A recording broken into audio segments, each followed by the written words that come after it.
Good afternoon, everyone. As you know, in addition to my meeting with Vice Chairman Kim Young-chol, we have teams in Singapore and at the DMZ working with their North Korean counterparts to prepare for President Trump and Chairman Kim's expected summit in Singapore. Through these series of meetings, I'm confident we're moving in the right direction. Today, Vice Chairman Kim and I discussed how our countries could come together and take advantage of the unique opportunity that our two leaders have created through their visions of the future that they have so clearly articulated. Vice Chairman Kim Young-chol is now planning to travel to Washington to deliver a personal letter from Chairman Kim Jong-un. The proposed summit offers a historic opening for President Trump and Chairman Kim to boldly lead the United States and the DPRK into a new era of peace, prosperity, and security. Our two countries face a pivotal moment in our relationship in which it could be nothing short of tragic to let this opportunity go to waste. In my conversations with Chairman Kim Jong-un in Pyongyang, and today with Vice Chairman Kim Young-chol, I have been very clear that President Trump and the United States' objective is very consistent and well known: the complete, verifiable, and irreversible denuclearation of the Korean Peninsula. President Trump has also made it clear that if Kim Jong-un denuclearizes, there is a brighter path for North Korea. We envision a strong, connected, and secure, prosperous North Korea that maintains its cultural heritage, but is integrated into the community of nations. We think that, working together, the people of the United States and North Korea can create a future defined by friendship and collaboration, not by mistrust and fear and threats. We sincerely hope that Chairman Kim Jong-un shares this positive vision for the future. We expect both leaders to enter the summit in Singapore, but proceeds with their eyes wide open and with a clear understanding of the possibilities for the future. If these talks are successful, it will truly be historic. It will take bold leadership from Chairman Kim Jong-un if we are able to seize this once-in-a-lifetime opportunity to change the course for the world. President Trump and I believe Chairman Kim is the kind of leader who can make those kinds of decisions, and that in the coming weeks and months, we will have the opportunity to test whether or not this is the case. Happy to take a couple questions. Our first question, and one question each, please, goes to Nick Wadhams from Bloomberg. Nick, go ahead. Thanks, Mr. Secretary. Last night, the State Department told us that the U.S. would be looking for a historic commitment from North Korea before the summit would go ahead. Today, you ended talks with Kim Young-chol early. Can you talk about why you did that? Did you get the commitment you sought? And do the U.S. and North Korea now agree on what denuclearization would mean? So, that's a tactical matter. We didn't end the talks early. We had a set series of items that we wanted to make sure we covered, topics which we made sure that we were clear on in terms of what our expectations were and their expectations in return of us. We achieved that. This is a difficult challenge. Make no mistake about it, there remains a great deal of work to do. And we made progress here as well as at the same time made progress in the other venues that conversations were taking place. We had all the time we needed today to make the progress that was achievable during our time here in New York City. Our next question goes to Michael Gordon from the Wall Street Journal. Sir, following up on that, a senior State Department official, same person who spoke to us last night, also indicated that the United States hopes to persuade North Korea that its security doesn't depend on nuclear weapons. You've now had 3 meetings with them and spent some hours with them. Do you feel that you've been successful yet in doing that, or is the difficult in settling this issue the reason why President Trump is now talking about the possibility of having 2 or 3 summits and not just trying to break the back of these issues in a single meeting? Yeah, this is look, make no mistake about it. President Trump, this administration completely understands how hard this problem is. There's a long history where North Korea has viewed its nuclear program as providing the security that it needed for the regime. The effort now is to come to a set of understandings which convince the North Koreans of what President Trump has said. If we're able to achieve it, if the North Koreans are prepared, in fact, to denuclearize. This includes all elements of their nuclear program.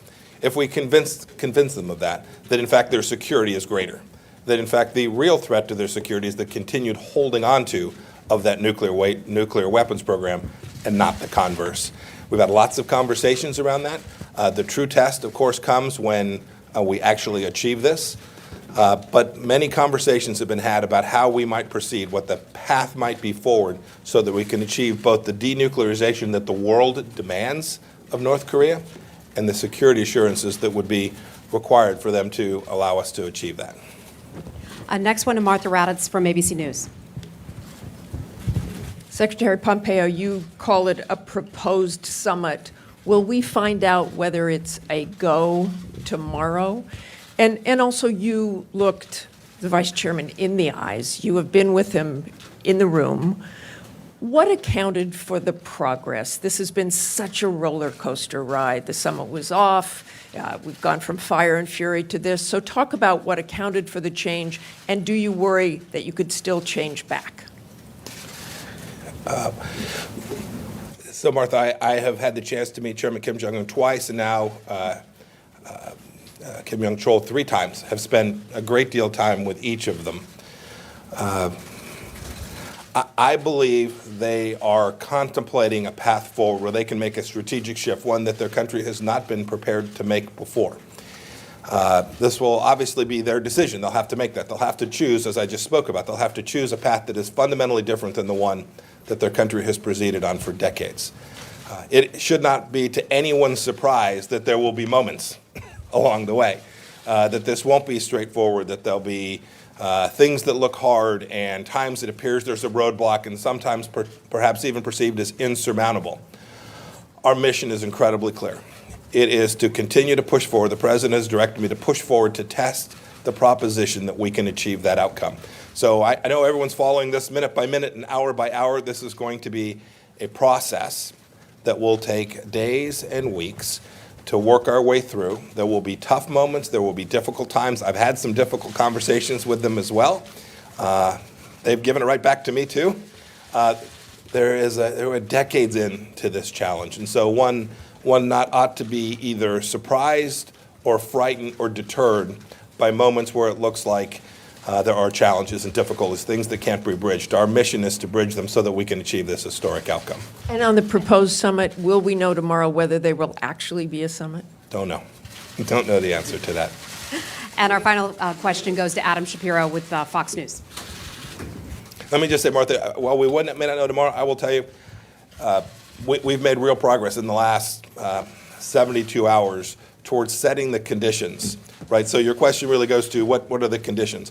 The conditions are putting President Trump and Chairman Kim Jong-un in a place where we think there can be real progress made by the two of them meeting. It does no good if we're in a place where we don't think there's real opportunity to place them together. We've made real progress towards that in the last 72 hours. And Adam from Fox. Secretary Pompeo, you talk about complete denuclearization of the peninsula. So my question is about this and the impact on our allies.